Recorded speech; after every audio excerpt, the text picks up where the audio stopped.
Hello mga nakshis! Praised be Jesus and Mary! Mabuhay ang Panginoon! Alleluia! Alleluia!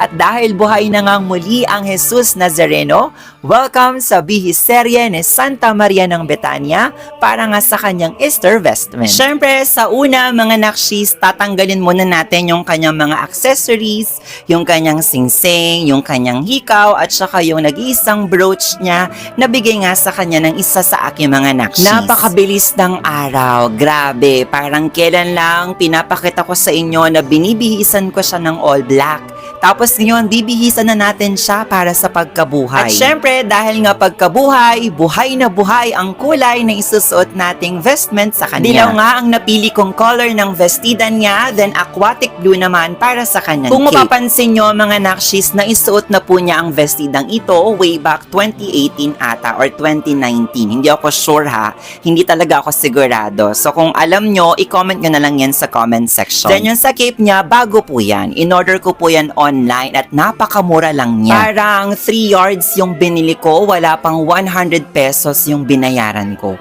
O diba, ang ganda-ganda niya, tapos ang simple lang nung atake niya, tapos mura pa. Katulad nga nung sinasabi ko sa inyo noon pa na hindi naman talaga kailangan laging mahal.